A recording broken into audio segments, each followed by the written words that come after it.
Hello दोस्तों, जैसा कि मैंने बता रखा है, मैं अपने YouTube चैनल पर कक्षा 9 और 10 की एनसीईआरटी गणित की पुस्तक के प्रश्नों को हल कराता रहूंगा। उसी क्रम में ये कक्षा 9 का प्रश्नावली 9.3 का प्रश्न संख्या 5, 6, 7 और 8 होगा। तो चलिए शुरुआत करते हैं। कह रहा है आकृति 10.39। पहले बना लेते हैं आकृति 10.39। ये रहा एक वृत्त जिसका नाम होगा आकृति 10.39। ए बी सी डी 4 बिंदु हैं इसके। यहाँ कहीं ए है, बी है, इधर कहीं सी है और यहाँ कहीं डी है। 4 बिंदु इस प्रकार है। इन बिंदुओं को मिला देते हैं। ये हो गया, एक ये हो गया, एक ये और एक ये। 4 बिंदु रहे। यहां पर पॉइंट ई है, ये रहा सॉन्स और इधर वाला कोण जो है बी सॉन्स है। ये बन गया आकृति। ठीक उसी तरह जैसे बना है। देखिए एक वृत्त एबीसी और डी पर 4 बिंदु हैं जो कि दिख रहा है। एसी और बीडी एक बिंदु ई पर इस प्रकार प्रतिच्छेद करते हैं कि कोण बीईसी 130 अंश, बीईसी सॉरी यहाँ पे 130 अंश है, 100 नहीं है, 130 अंश तथा ईसीडी 20 अंश है। बीएसी कोण बीएसी ज्ञात कीजिए, मतलब ये वाला कोण ज्ञात करना है। तो देखिए कैसे करेंगे। इस प्रश्न में क्या क्या ज्ञात कर लिख लेते हैं। ज्ञात है कोण बीईसी बराबर 130 अंश और कोण ईसीडी बराबर 20 अंश। कोण बीईसी बराबर क्वेश्चन मार्क। अब देखिए कोण बीईसी प्लस कोण डीईसी बराबर 180 अंश।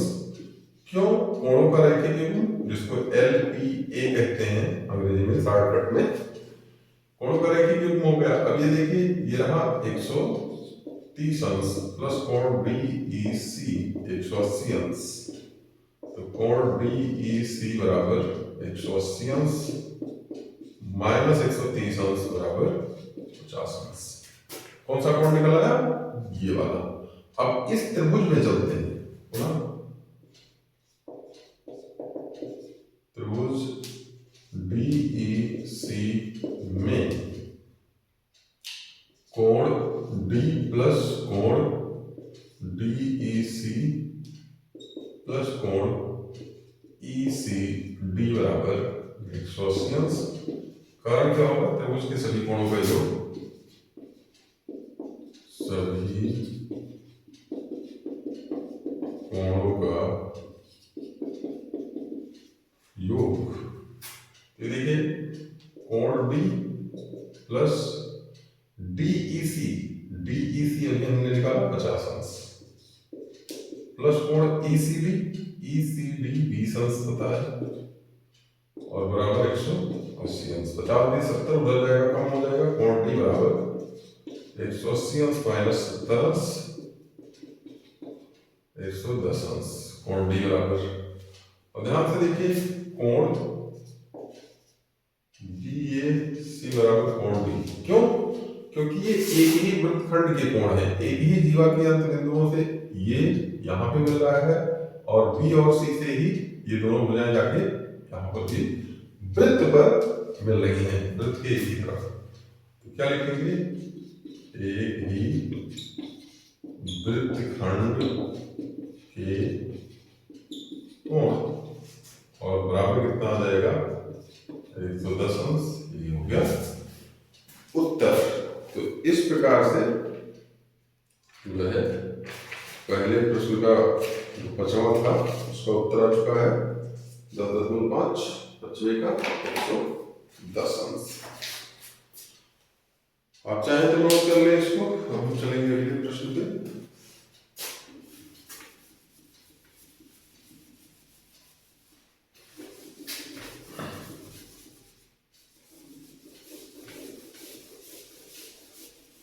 इसके बाद रहा 6वां प्रश्न।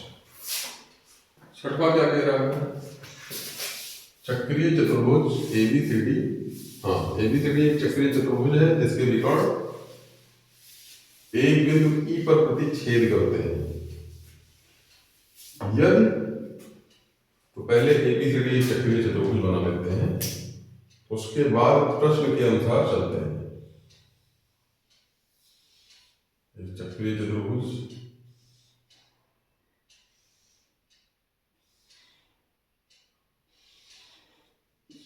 ABCD एक चक्रीय चतुर्भुज है जिसके विकर्ण बिंदु E पर प्रतिच्छेद करते हैं। विकर्णों को मिला देते हैं। ये रहा एक विकर्ण, ये रहा दूसरा, ये बिंदु E पर प्रतिच्छेद करते हैं। कोण BDC, कोण BDC ये वाला है 70 अंश और BAC 30 अंश। BAC ये वाला रहा 30 अंश। BAC ये 30 अंश और BDC कोण BDC नहीं, यहां पर लिखा है DBC। थोड़ा सा मिस्टेक लिख दिया था। क्या लिखा है? DBC गड़बड़ हो जाएगा तो उत्तर लाने में बड़ी समस्या हो जाएगी। DBC देखिए ध्यान से, DBC ये कोण ना होकर के ये वाला है DBC, ये है 70 अंश। अब पूछ रहा है कौन सा कोण? BCD। BCD ये पूरा कोण पूछ रहा है, ये पूरा कोण पूछ रहा है। तो अगर कोण DBC 70 अंश है और BAC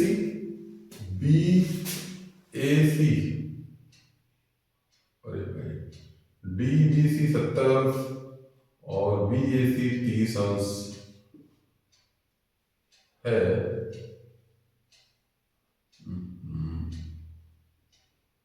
जितने में साफ सुथरा लिखने की कोशिश कर रहा हूं ये हाँ स्पष्ट हो जा रहा है। ये सही चित्र। अब ये ध्यान देना है कि ये विकर्णों का कटान बिंदु है, कोई इसको केंद्र ना समझे, नहीं तो गड़बड़ हो जाएगा सारा। अभी हमें निकालना है कोण BCD ये पूरा कोण। तो ध्यान से देखिए, ये जीवा रही और यहां इन दोनों, इस जीवा के अंत बिंदुओं से ये दोनों भुजाएं जाकर के वृत्त पर बिंदु D पर मिल रही हैं और इसी के अंत बिंदुओं से वृत्त पर A पर मिल रही हैं। तो ये दोनों कैसे होंगे? एक ही वृत्तखंड के कोण। क्वेश्चन नंबर 6 ज्ञात है।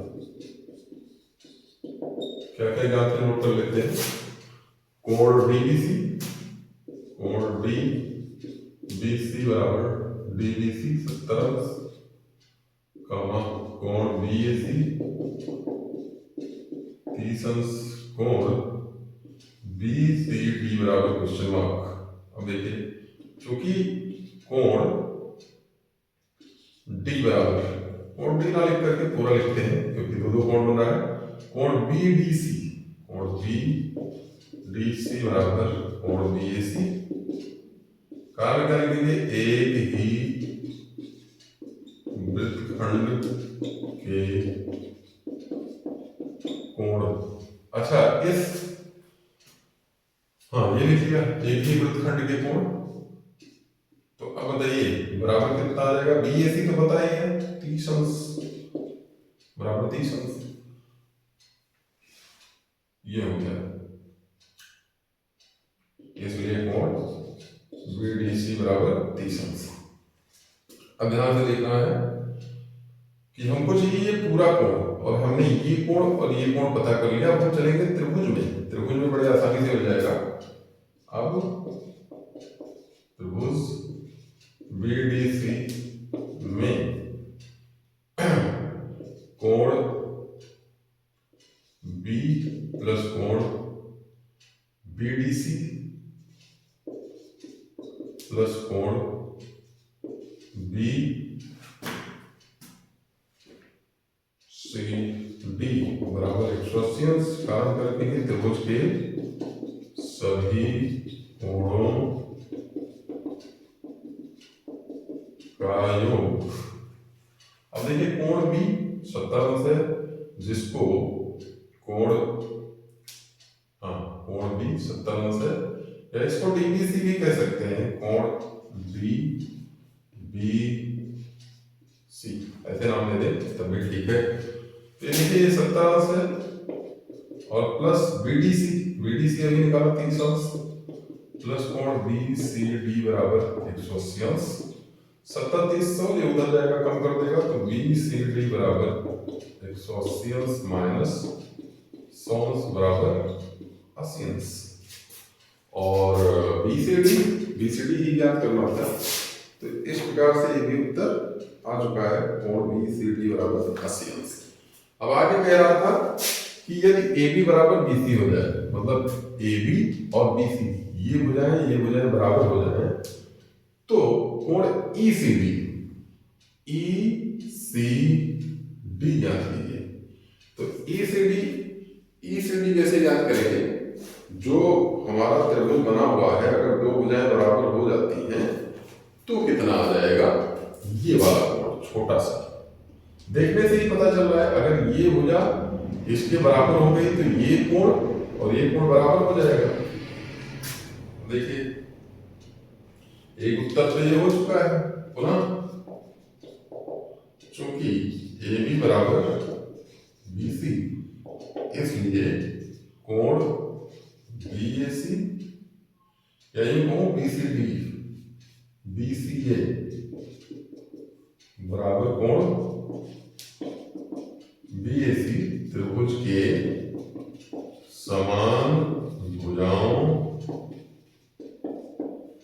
के सम्मुख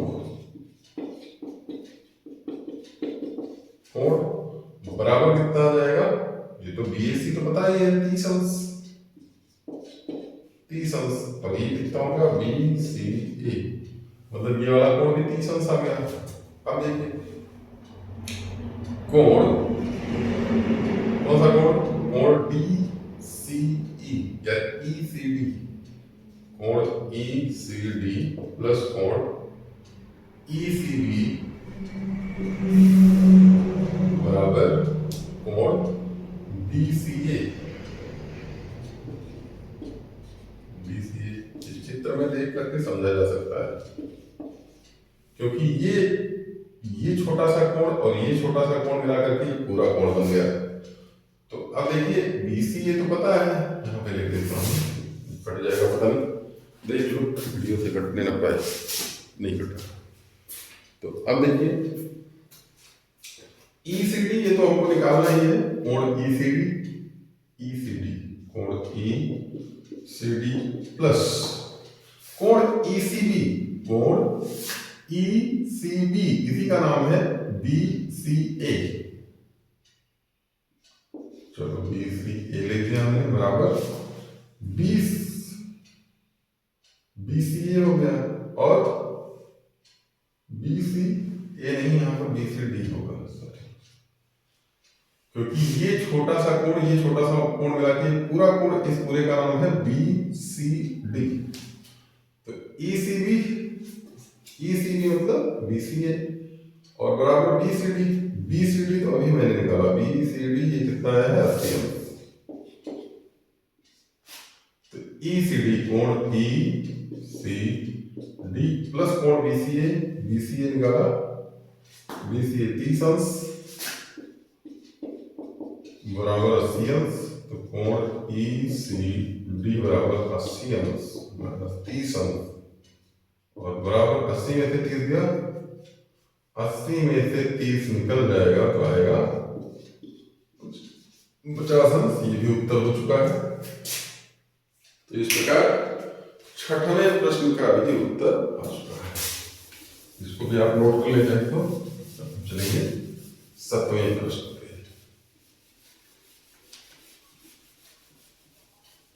सातवां प्रश्न जो है क्या कह रहा है देखते हैं।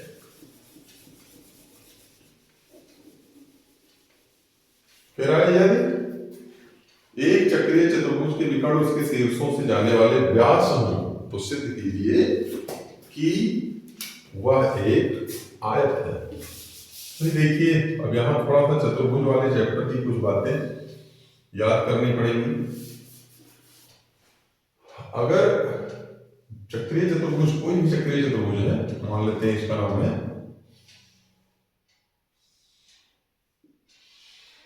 PQRS, उसके विकर्ण क्या है?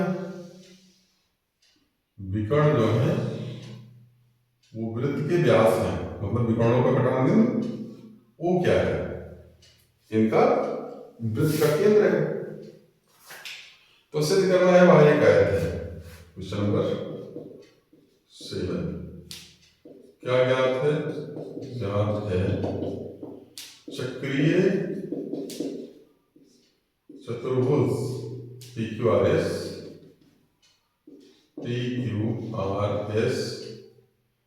के विकर्ण PR व QS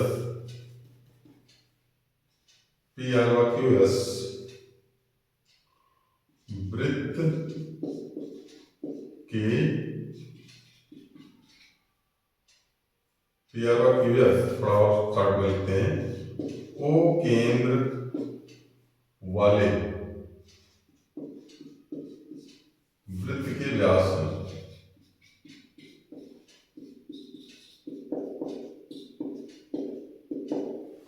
O केंद्र वाले वृत्त के व्यास हैं, ये ज्ञात है। अब देखिए सिद्ध क्या करना है? सिद्ध करना है PQRS एक आयत है।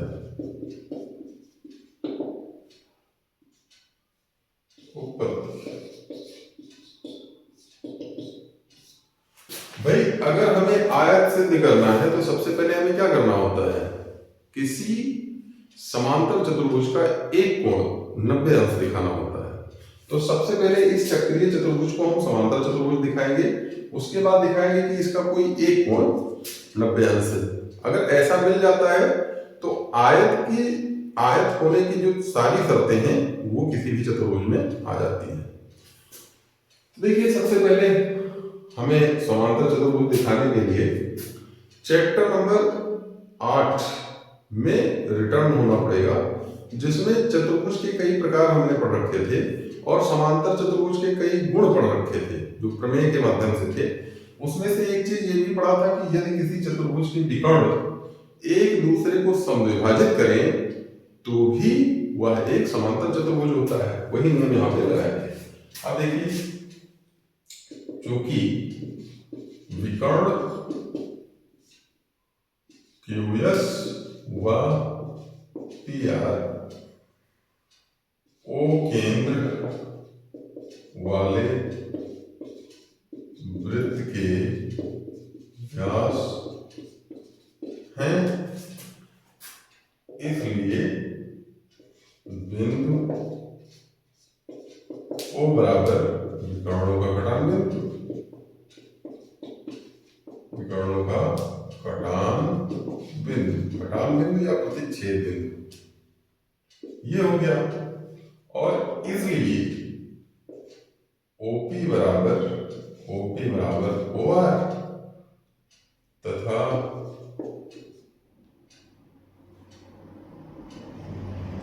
OS बराबर OQ एक ही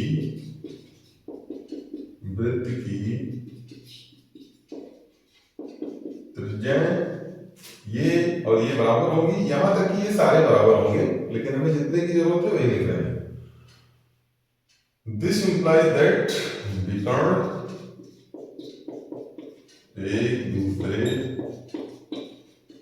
को समद्विभाजित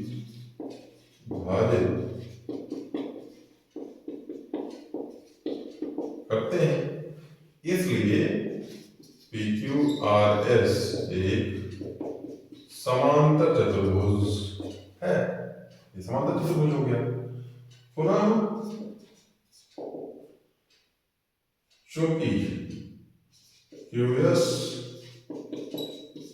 व्यास है, इसलिए कोण QRS बराबर 90 अंश।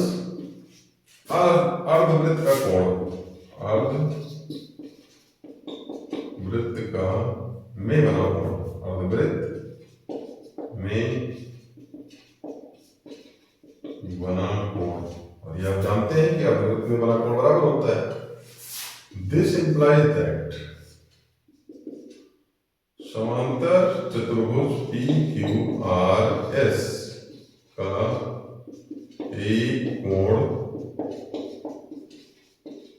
90 अंश है, इसलिए PQRS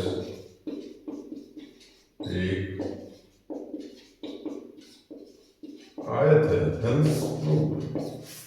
देखिए पूरा प्रश्न आराम से सिद्ध हो चुका है, क्योंकि ये भी कंडीशन हमने पढ़ रखा है कि जो अर्धवृत्त में बना कोण होता है वो क्या होता है, कितना होता है, 90 अंश। किसी वृत्त वाले चैप्टर में हमने पढ़ा, जब हमने पढ़ा था प्रमेय कि केंद्र पर बना कोण वृत्त के शेष भाग पर बने कोण का दूना होता है, एक ही चाप द्वारा। तो चलते हैं अगले प्रश्न पे।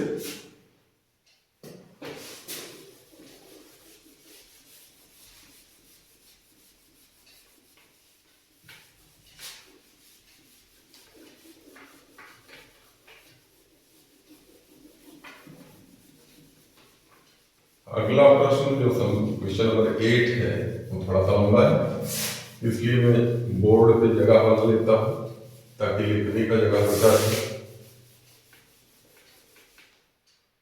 अन्यथा की स्थिति में समस्या हो सकती है। लिखा तो बहुत छोटा सा है, तो जाहिर सी बात है जिस प्रश्न में बहुत थोड़ी बात लिखी हो उसके सॉल्यूशन में जो है लंबाई हो सकती है, ऐसी संभावना ज्यादा रहती है।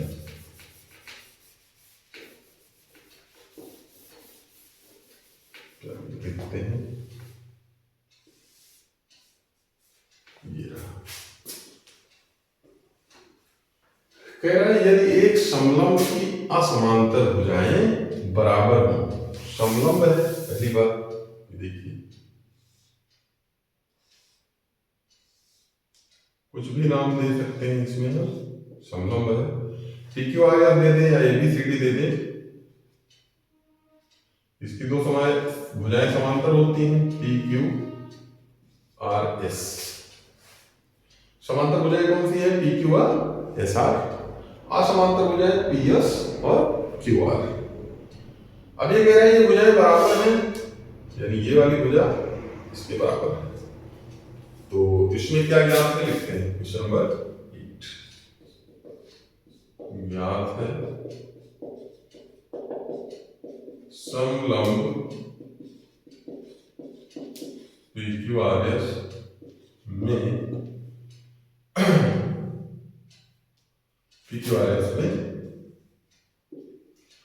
PQ समांतर SR व PS बराबर QR।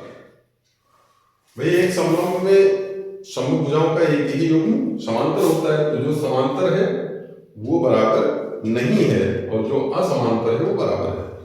समांतर वाला बराबर हो भी सकता है, नहीं भी हो सकता है, वो अलग बात है, लेकिन जितना इसने कहा है उसके हिसाब से अब सिद्ध क्या करना है कि वह एक चक्रीय चतुर्भुज है। सिद्ध करना है PQRS चक्रीय है, चक्रीय है या चक्रीय चतुर्भुज है, तो होगा ही जब चार भुजाओं से बंद है।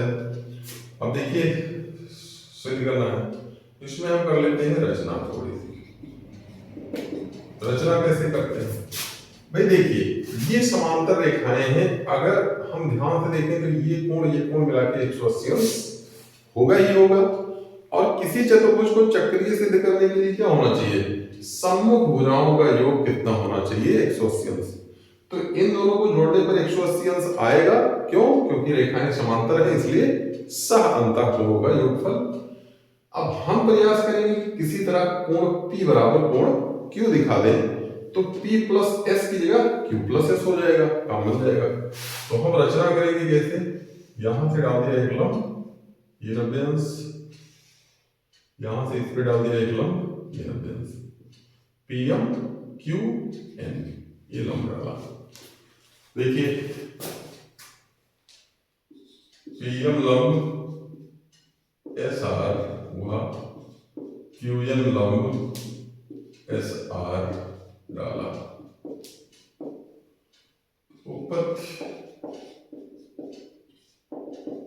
उत्पत्ति में क्या करेंगे, देखिए दोनों त्रिभुजों में चलते हैं और सर्वांशों दिखा देते हैं। त्रिभुज PMS व त्रिभुज QNR में देखिए ध्यान से, कोण PMS बराबर कोण QNR बराबर 90 अंश। क्यों, क्योंकि लंब है, क्या लंब है, PM लंब SR और QN लंब SR। ये कहां से है, रचना से। अच्छा 90 अंश हो गया। देखिए PS बराबर QR, ये कहां से आया, ज्ञात है, और PM बराबर QN, ये क्यों, समांतर ऐसे लिखता हूं मैं, समांतर रेखाओं के बीच की दूरी, किन्हीं दो समांतर रेखाओं की किन्हीं दो अलग अलग बिंदुओं पर दूरियां सदैव समान होती हैं, लंबवत दूरियां, ये हो गया। इसलिए त्रिभुज PMS सर्वांशम हो गया त्रिभुज QNR के कौन से नियम से, RHS नियम, RHS। अगला देखिए, ये हो गया समांतर, RHS नियम।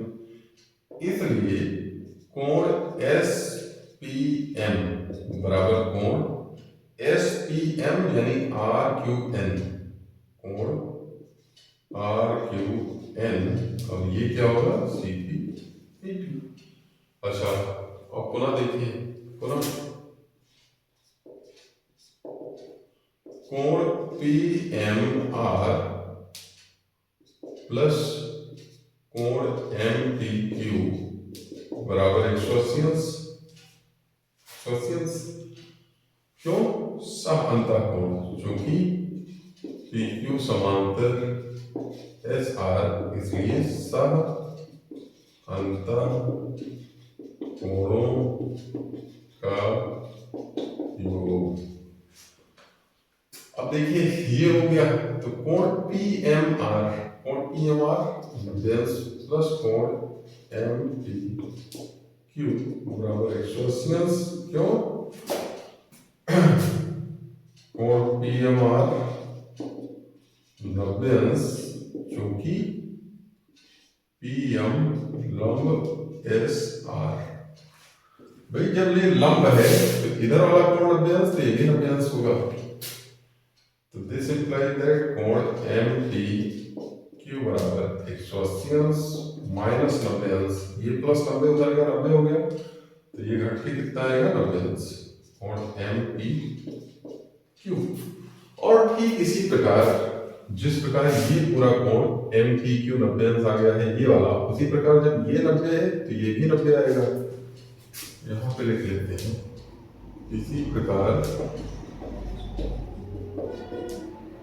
कोण NQP बराबर 90 अंश।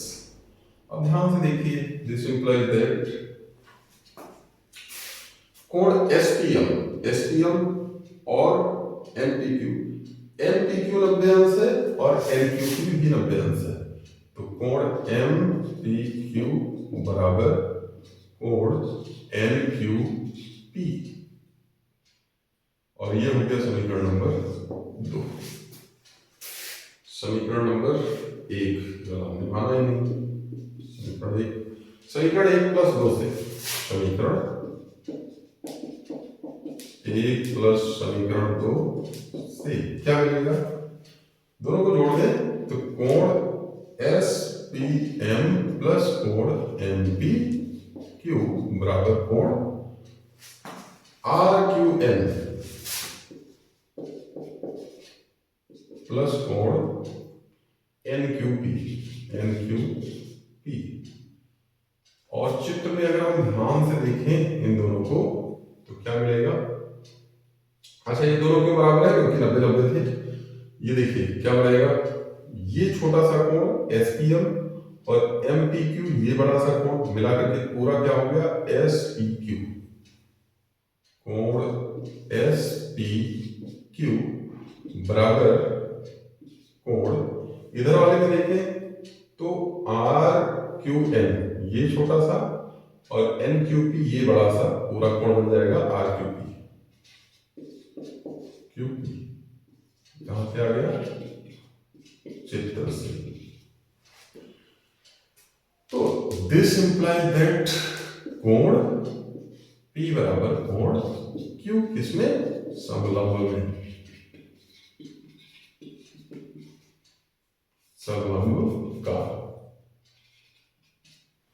भाई SPQ कहें, SPQ या पूरा पूरा कोण P कह दें समलंब में। अगर हम ये रचना और ये रचना हटा दें तो पूरा कोण P मिलेगा।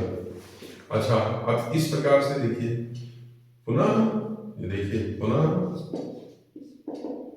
चूंकि PQ समांतर SR, इसलिए कोण S प्लस कोण P बराबर 180 अंश क्या लिखेंगे? सह अंतः कोणों का योग। सह अंतः कोणों को जोड़ने पर इतना आ गया। अब कोण S प्लस P, P की जगह हम क्या लिख सकते हैं? Q। तो कोण S प्लस कोण Q बराबर 180 अंश। ये कहां से मान लेते हैं? समीकरण नंबर 3 है, तो कहां से आया? समीकरण 3 से।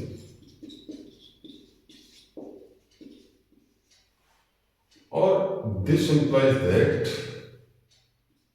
चतुर्भुज PQRS के सम्मुख कोणों का योग 180 अंश है। कोणों का योग 180 अंश है, इसलिए चतुर्भुज PQRS चक्रीय है। चतुर्भुज PQRS चक्रीय है, क्योंकि हमने यही पढ़ा है, अगर सम्मुख कोणों का योग, सम्मुख कोणों के एक युग्म का योग 180 अंश आ जाए तो चक्रीय हो जाता है। चक्रीय है, hence proved। देखिए काफी लंबा चौड़ा प्रश्न था, इसलिए मैंने जगह बना लिया था पहले ही। तो ये भी सिद्ध हो गया। तो इस प्रकार मैंने कुछ कठिन प्रश्नों को, मतलब कठिन क्या से, बहुत कठिन नहीं थे, खाली क्वेश्चन नंबर 8 ही कठिन था। तो आपका प्रश्नावली 9.3 कक्षा 9 की NCERT गणित का क्वेश्चन नंबर 8 तक हो चुका है। इस वीडियो में क्वेश्चन नंबर 5 से 8 तक। अब अगले वीडियो में मैं प्रयास करूंगा कि क्वेश्चन नंबर 9 से 12 तक, जो आखिरी प्रश्न है क्वेश्चन नंबर 12, वहां तक के प्रश्नों को हल करवा दिया जाए। आप प्रयास करें, चैनल को ज्यादा से ज्यादा सब्सक्राइब करवाते रहें, वीडियोस को शेयर करते रहें यार दोस्तों के पास। मिलेंगे अगले वीडियो में। वीडियो देखने के लिए बहुत बहुत धन्यवाद।